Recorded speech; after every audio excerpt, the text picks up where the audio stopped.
Hola, ¿qué tal? Dios les bendiga. El día de hoy quisiera hablarles acerca de la doctrina de Dios, de los atributos de Dios más que nada manifestados en un capítulo de la Biblia.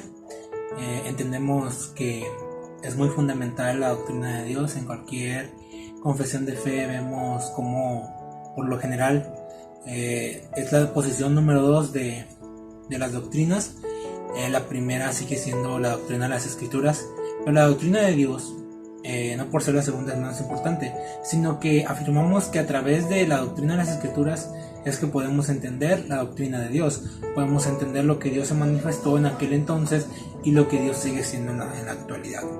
Entonces, varias porciones de la Escritura nos hablan acerca de la doctrina de Dios. En algunos aspectos los vemos en el Antiguo Testamento, otros en el Nuevo. Pero en esta ocasión me quisiera basar más que nada en Isaías capítulo 40. En un video pasado comenté acerca del periodo que estábamos, el periodo que Isaías el profeta tuvo. Recordemos que él profetizó antes del exilio, en el exilio y después del exilio. Entonces, en este capítulo 40 de Isaías está narrando sobre una era cuando Israel salga del exilio y Dios liberte a su pueblo. Pero no solo eso, también promete una restauración a futuro, donde va a ser mucho más glorioso que lo que iban a experimentar como pueblo de Israel. Entonces quisiera compartirles acerca del versículo 12 en adelante del capítulo 40. Pero para introducirnos a este mensaje quisiera hacerles una pregunta. ¿Quién es Dios para nosotros? ¿Quién es Dios? ¿Qué tan importante es que conozcamos a Dios? Bien, lamentablemente en las iglesias modernas, en la nueva doctrina liberal que se ha metido en las iglesias, hemos cambiado un prefijo o una palabra introductoria a nuestra conclusión, en el sentido de que antes decíamos la palabra de Dios dice, y hoy lo cambiamos como yo creo o yo siento que es así. Y eso es algo incorrecto. ¿Por qué? Porque ninguna aseveración nuestra, ninguna confesión que venga de nuestra propia lengua, de nuestro propio pensar, es equitativo o es comparado a lo que la palabra de Dios dice. Entendamos que la palabra de Dios es la autoridad máxima y nada fuera de ella tiene tanto peso y tiene tanta autoridad como en la palabra misma. Por lo tanto, lo que afirma la Biblia es tal y como es. Y lo que yo pueda pensar debe ir de acuerdo a lo que dice la Biblia, no en contra de lo que dice la Biblia o añadiendo algo más a la Escritura. ¿Por qué? Porque a veces pensamos que la revelación sigue, que Dios sigue manifestando cosas nuevas que no están en la Biblia, pero que siguen siendo edificantes. Y debemos entender que la doctrina de Dios es una doctrina tan delicada que es una línea delgada, y si nosotros cruzamos esa línea es más seguro que caigamos en una herejía. Entonces, Isaías el profeta está narrando en este tiempo post-exílico ya, y está comentando lo siguiente en el versículo 12, recalcando que es muy importante conocer quién es Dios. Entonces, Isaías nos dice con respecto a Dios lo siguiente, versículo 12: ¿Quién midió las aguas con el hueco de su mano, y los cielos con su palmo? Con 3 dedos juntó el polvo de la tierra, y pesó los montes con balanza, y con pesas los collados. Hasta el 14. ¿Quién enseñó al Espíritu de Jehová o le aconsejó enseñándole? ¿A quién pidió consejo para ser avisado? ¿Quién le enseñó el camino de juicio o le enseñó ciencia o le mostró la senda de la imprudencia? Okay. En esta primera cuestión, en estos primeros 3 versículos, vamos a ver del 12 al 26. En estos primeros 3 versículos notamos, a lo largo pues de este capítulo hay muchas preguntas, hay muchas dudas que sacan, que son más que nada son preguntas con un sentido de que reconozcas que realmente no fuiste tú, que realmente no hay nadie. Entonces el autor empieza diciendo: ¿quién midió las aguas con el hueco de su mano y los cielos con su palmo? Con 3 dedos juntó el polvo de la tierra y pesó los montes con balanza y con pesar los collados. Si analizamos bien estas preguntas, son algo imposible, sería algo increíble que una persona pudiese hacer, que una persona pueda medir las aguas con el hueco de su mano. Con tan solo este hueco, y con esto pudiese medir las aguas de la tierra, qué increíble sería. Pero realmente lo que pasa es que nadie puede hacerlo. Nadie puede tener tal poder de hacer eso, de pesar los montes con balanza. Nadie tiene el poder de hacer esas obras que quiere escribir la Biblia, que quiere escribir el profeta. ¿Quién puede hacerla? Si consigues a una persona que haga eso, pues esa persona, alabado sea. Pero no es así, no hay nadie más que pueda hacer ese tipo de cosas. Y sigue diciendo, ¿quién enseñó al Espíritu de Jehová o le aconsejó enseñándole? ¿Quién enseñó al Espíritu de Dios? ¿Quién le enseñó a Dios? ¿Por qué? Porque Dios aquí demuestra ser sabio, demuestra sabiduría, demuestra prudencia. Y dice, ¿quién le enseñó al Espíritu de Dios? ¿Quién enseñó a Dios? ¿O le aconsejó enseñándole? ¿Quién le aconsejó a Dios sobre lo que tenía que hacer? Sobre lo que tenía que crear, lo que no tenía que crear, cómo tenía que hacerlo, cómo tenía que ponerlo, en qué momento. ¿Quién fue? ¿Quién lo hizo? Y la respuesta es, no hay nadie. No hay nadie que tenga tal poder para medir las aguas con su hueco. No hay nadie que pueda medir las montañas. No hay nadie que tenga tal capacidad de hacer esas cosas, sino Dios. Solo Dios. Y ahora, ¿quién puede enseñarle a Dios? Dios no necesita que nadie le esté enseñando. No necesita aprender de alguien más. No es alguien que no sabe razonar y que necesita consejos. Nadie más puede enseñarle a Dios. Nadie puede enseñarle a Dios. Pero ahora, lo importante, ¿qué atributos vemos en estos 3 versículos? Ok, número 1, aquí vemos 3 atributos palpables. Si excaváramos posiblemente encontráramos más, pero 3 atributos palpables. Número 1, vemos la sabiduría de Dios. ¿Por qué? Dice, ¿quién enseñó al Espíritu de Jehová o le aconsejó enseñándole? ¿A quién pidió consejo para ser avisado? ¿Quién le enseñó el camino de juicio o le enseñó ciencia o le mostró la senda de la prudencia? Aquí estas preguntas están diciendo que Dios es sabio, que Dios es prudente, que Dios tiene sabiduría. Y la razón y la cuestión es, ¿quién le enseñó a Dios sabiduría?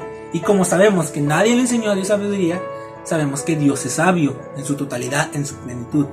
No hay nadie más sabio que Dios y nadie más que le pueda enseñar a Dios. Entonces, número 1, vemos aquí la sabiduría de Dios. La sabiduría de Dios. Dios es sabio y prudente. Número 2, vemos la inteligencia de Dios. ¿Por qué? Dice, ¿quién enseñó el Espíritu de Jehová o le aconsejó enseñándole? ¿A quién pidió consejo para ser avisado? ¿Quién le enseñó ciencia o le mostró la senda de la prudencia? La ciencia, el conocimiento, la forma de él crear las cosas, crear todo, demuestra una inteligencia única y divina, exclusivamente de Dios. Por lo tanto, decimos que Dios es inteligente, Dios tiene inteligencia, y no es una inteligencia como el hombre la ve. No es una inteligencia que se va aprendiendo poco a poco, con el pasar de los años, estudiando más. No, Dios es inteligente en todos sus aspectos, en todas sus cualidades. Dios es inteligente y es plenamente. Ninguno de sus atributos expira o caduca o va evolucionando. No es que Dios era antes un poco amor, luego fue más amor, y cada día va creciendo en amor. No. Los atributos de Dios desde el inicio hasta el fin, desde la existencia de toda la humanidad, porque Dios es eterno, desde la eternidad siempre ha tenido los mismos atributos y el mismo valor de los atributos ha sido hasta el día de hoy. No ha cambiado ninguno de esos atributos. Número 3, vemos la independencia de Dios. ¿Por qué? Porque se manifiesta aquí que nadie puede enseñarle a Dios. ¿Quién le enseñó a Dios o le aconsejó enseñándole? Nadie. Por lo tanto, Dios es independiente. ¿Por qué? Porque nadie le está enseñando. ¿A quién pidió consejo? Nadie. Por lo tanto, Dios es independiente y en su independencia Él no necesita a nadie para ser Dios. No necesita a nadie para aprender. Él es independiente. Ojo, cabe aclarar que esos atributos abarcan muchas cosas, pero en estos pasajes podemos ver ciertos atributos. Ahora vamos a los siguientes versículos, versículos 15 al 17. Dice así: He aquí que las naciones le son como la gota de agua que cae del cubo, y como menudo polvo en las balanzas le son estimadas. He aquí que hace desaparecer las islas como polvo. Ni el Líbano bastará para el fuego, ni todos sus animales para el sacrificio. Como nada son todas las naciones delante de él, y en su comparación serán estimadas en menos que nada, y que lo que no es, perdón. Entonces, en estos versículos podemos rescatar que nada, o sea, como polvo, como la nada, no, sin un valor, sin un poder, son las naciones. Y no solo las naciones, por decirlo así, como el poder, la organización, se puede decir que son las naciones, pero se refiere también a las personas, a cada individuo. Nosotros no somos nada ante Dios, no nos podemos comparar, no podemos pretender ser iguales a Dios. ¿Por qué? Porque lamentablemente confundimos ciertos pasajes, como por ejemplo que Dios nos hizo a su imagen y semejanza, y por eso creemos o podemos pretender que nos parecemos a Dios en cierto nivel, en cierto grado, y no es así. Si nos posicionábamos, si hiciéramos una tabla, una estadística sobre Dios y nosotros, nunca podremos compararnos al nivel de Dios. Si Dios es Dios está aquí y nosotros estamos hasta abajo, pegando y Él hasta arriba, hasta el infinito. ¿Por qué? Porque no hay nadie que se compare a Dios. No nos podemos comparar a Dios, no podemos pretender ser iguales a Dios. Por lo tanto, las naciones no son nada. Ningún poderío, por más fuerte que sea, por más extenso que sea, puede compararse a Dios. Y Dios dice que como la nada. Versículo 15. He aquí que las naciones le son como la gota de agua. Una gota de agua. ¿Quién ha visto una gota de agua tan pequeña, tan diminuta, que cae del cubo y que como menudo polvo en la balanza le son estimadas? Como el polvo. He aquí que hace desaparecer las islas como polvo. Las islas, la majestuosidad de las islas, grandísimas, y simplemente como polvo se desaparecen. Y eso, hermanos, nos dice que nada alcanzaría para ofrecer a Dios sacrificios, para ofrecerle a Dios un acto de adoración. En el Antiguo Testamento, recordemos, y eso es muy notorio, que constantemente se hacían sacrificios para Dios, hacían sacrificios de ofrenda por los pecados, sacrificios de purificación, sacrificios de adoración, y se ofrecían ciertos animales sin defectos, machos, de las primicias, muchas cosas que ordenaba la ley mosaica. Y aquí hace una comparativa. Si fuésemos a ofrecer sacrificios con un límite, que digamos, hasta aquí es la cantidad de sacrificios que le podemos ofrecer a Dios, no existe. Dice aquí que no bastaría ni todos sus animales, dice el versículo 16, para el sacrificio. No bastaría ningún animal en la tierra para ofrecerle a Dios. Por más que nos acabáramos todos los animales de la tierra, aún faltaría mucho más por ofrecer a Dios. No sería nada. Y eso demuestra la grandeza de Dios. Entonces, estos versículos nos demuestran dos atributos. Número 1, la majestad de Dios. ¿Por qué? Porque Dios es tan grande, tan majestuoso, que Él puede destruir a un ejército, puede destruir una isla, y no hay nada que se compare a Él. Por tanto, la majestad de Dios es algo muy impresionante y que debemos de tenerlo. Cada atributo debemos atesorarlo en nuestros corazones. Ahora, no entrando mucho en profundidad, hay diferentes categorías de atributos. Están los atributos incomunicables y comunicables de Dios. Los atributos incomunicables son los que Dios es para sí mismo, o sea, que no se deja manifestar a las demás personas.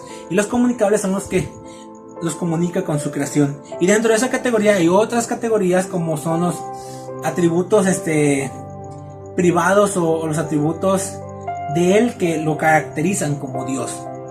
Y hay otros atributos que comparte con su creación, y hay otros atributos que están relacionados con la creación, pero no, a cierto punto no las comparte.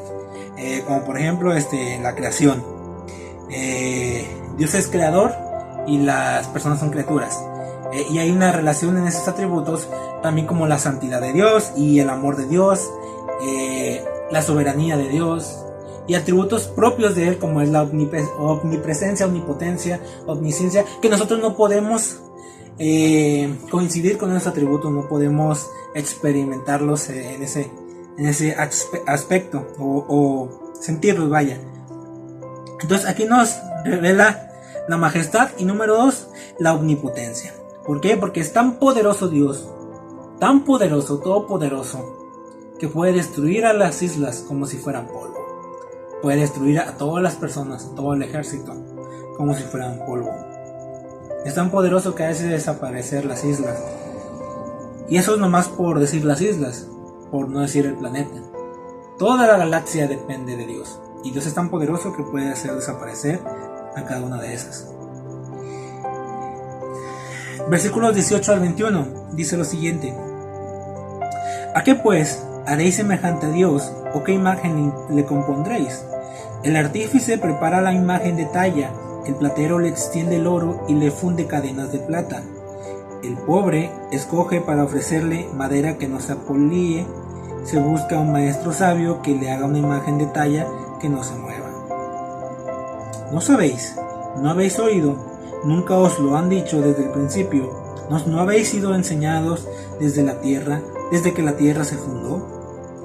Ok, aquí en estos versículos nos explica acerca de cómo, si la analizamos bien a profundidad, podemos ver cómo la humanidad en sí busca algo o alguien a quien adorar. La humanidad busca algo a que adorar. No puede vivir la humanidad en su corazón, en su ser, tiene una necesidad por adorar algo, sea lo que sea, algo o alguien, sea un objeto, sea un animal, sea alguien o sea una persona o un dios, de tantos dioses que hay, que en realidad pues no hay otro dios más que nuestro Dios, ¿verdad? Entonces, aquí nos refleja que la humanidad busca algo a quien adorar. ¿Por qué? Dice el versículo 18: ¿A qué pues haréis semejante a Dios, o qué imagen le compondréis? Número 1, le quieren atribuir a Dios un aspecto, una creación humana, un ídolo, cualquier cosa para representar a Dios. Y dice, ¿a qué pues lo vas a representar? ¿Con qué lo vas a comparar? ¿Por qué? Porque Dios no tiene comparación. Y dice, el artífice prepara la imagen de talla, el platero le extiende el oro y le funde cadenas de plata.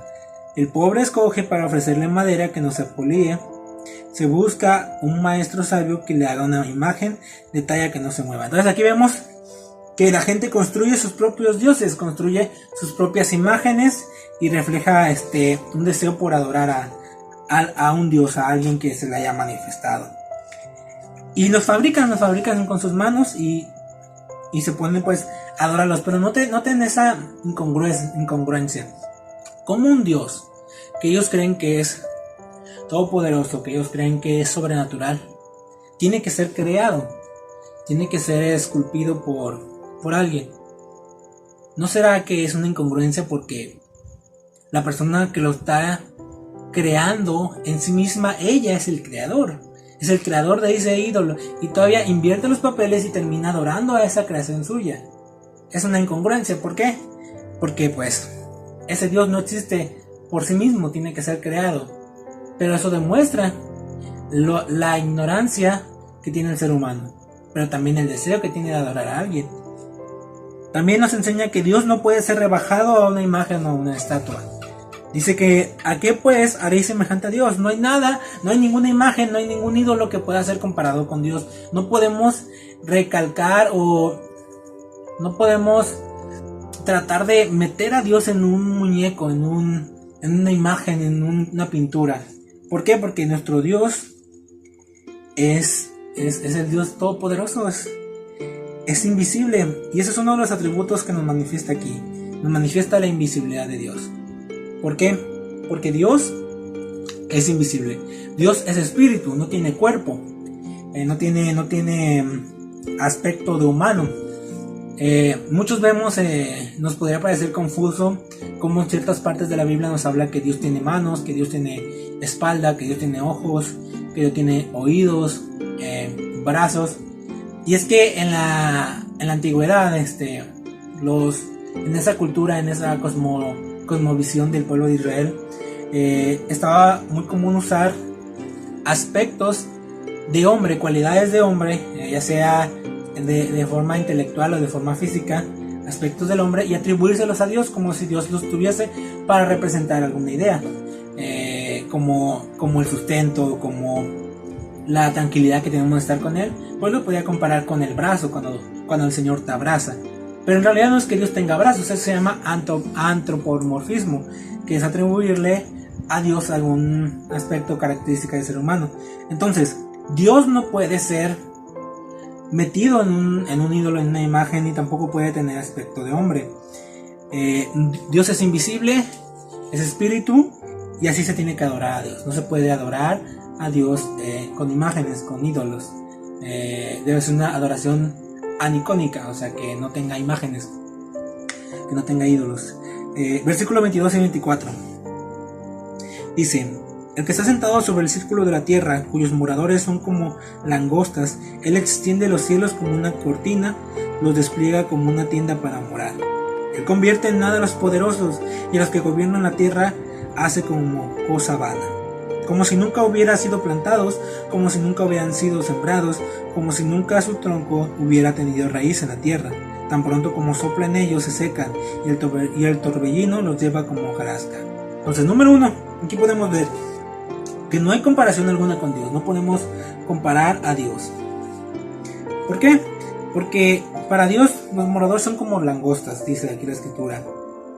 Él extiende los cielos como una cortina. Tan fácil. La majestuosidad de los cielos, Él las mueve como si fuera una cortina. ¿Y qué hace Él? ¿Qué representa eso? Que Dios manda y ordena a toda su creación. Él tiene tal capacidad de crear a las personas, a su creación, y también mandarla, también ordenarle a la creación, y la creación se somete también a Dios. Entonces los atributos que aquí vemos manifestados es la creación. Dios es creador. La diferencia entre nosotros es que nosotros somos criaturas, los ángeles son criaturas, Dios es creador. Él es creador de todas las cosas, por lo tanto Él tiene derecho para ordenarle a su creación que lo obedezca. Y no solo eso, también Dios es el sustentador de su creación. Dios es el único que puede cuidar de su creación. Entonces Dios es el sustentador de la creación. Concluimos pues los versículos 25 y 26. ¿A qué pues me haréis semejante? ¿O me compararéis? Dice el Santo. Levantad en alto vuestros ojos, y mirad quién creó estas cosas. Él saca y cuenta su ejército, a todas llama por sus nombres. Ninguna faltará, tal es la grandeza de su fortaleza, de su fuerza y el poder de su dominio. Entonces, Dios es superior a todo hombre. ¿Por qué? Porque Él convierte en nada a los poderosos. Y Él desea, si Él quiere, puede destruir a su creación. Si Él quiere, puede hacer desaparecer a una persona. Y eso refleja la soberanía de Dios. Dios es soberano. Dios decide qué crear, decide cómo crearlo, y decide cuándo es el momento indicado para quitar eso creado, para que termine el ciclo de vida de esa persona, de esa criatura. Entonces, Él manda y ordena todo. Dios es superior y tiene tal poder como para hacer desaparecer a todos. Entonces, ¿a quién se va a comparar? ¿Quién pues se va a comparar ante nuestro Dios? Si ya vimos esto, que Dios es santo, aquí lo dice el Santo. Si vemos que Dios es creador, que Dios es sustentador de todas las cosas, que Dios es soberano, que Dios es invisible, que Dios es omnipotente, etc. ¿Quién se compara a nuestro Dios? Si nadie puede enseñarle a Dios, si nadie puede ayudar a Dios, si nadie puede aconsejar a Dios, ¿quién es como nuestro Dios? Nuestro Dios es incomparable, hermano. ¿Quién como nuestro Dios? Por lo tanto, esto nos lleva a un sometimiento a su voluntad, un sometimiento a Él, reconociendo que Él es nuestro Dios. Dice: levantad en alto vuestros ojos y mirad quién creó estas cosas. Él saca y cuenta a su ejército, a todas llama por sus nombres, ninguna faltará. Tal es la grandeza de su fuerza y el poder de su dominio. Yo siento que cuando leemos esta parte de la escritura, debe producir en nosotros automáticamente, si somos hijos, una gratitud enorme, una adoración a nuestro Dios, porque Él es el sustentador de todas las cosas. Él es creador de todo y Él nos sostiene. Él es todopoderoso, y conocer sus atributos nos debe llevar a adorarle, nos debe llevar a reconocer que no hay nadie como Él.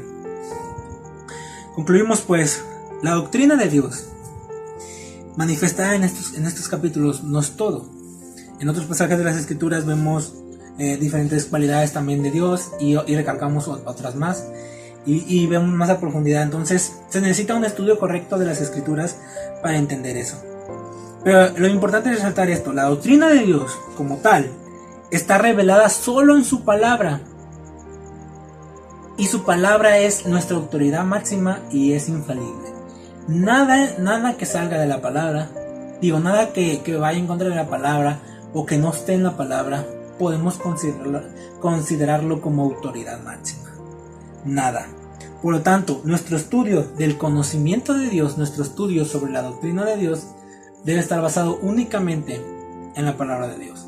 Cualquier otra revelación, cualquier otra enseñanza que no vaya de acuerdo a las Sagradas Escrituras, no debe ser tomada en cuenta.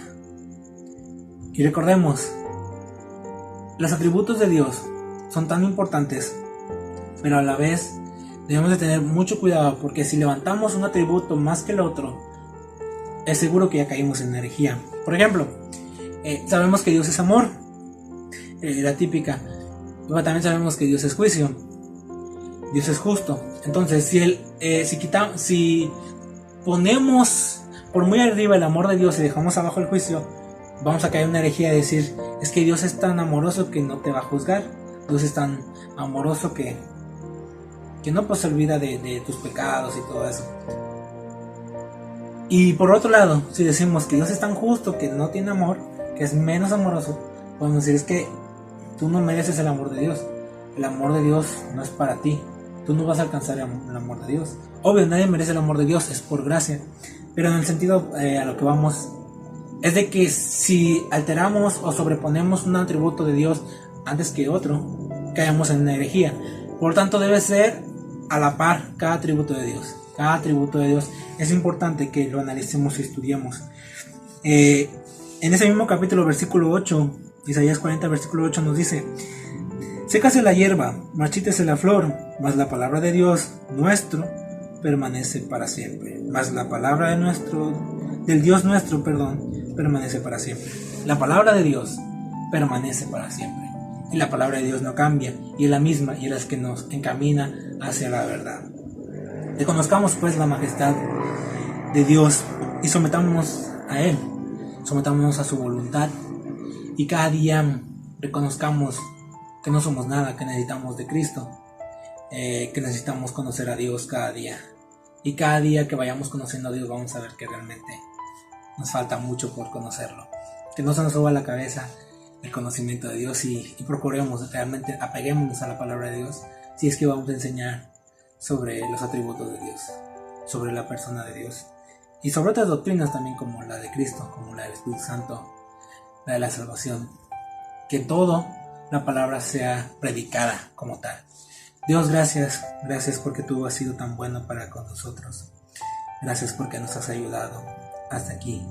Nos permites compartir tu palabra, nos permites predicar tu palabra. Gracias, Señor, por tu escritura, porque tú la revelaste y tú no la dejaste a nosotros. Tu palabra es tan grande, tan poderosa. Tu palabra no pasará, Señor, tu palabra es la misma y tiene tal autoridad que nosotros nos sometemos a ella. Gracias, Dios, por todo, porque nos permites aprender de ti, nos permites conocerte, Dios. Y te agradecemos por todo, agradecemos por lo que eres, Señor. Reconocemos tus atributos y reconocemos que no hay nadie como tú, Dios, que tú eres tan majestuoso e incomparable. Gracias, Dios, por todo. Te amamos, te exaltamos. Gracias, Dios. Amén. Dios me lo bendiga y nos vemos en la siguiente ocasión. Adiós.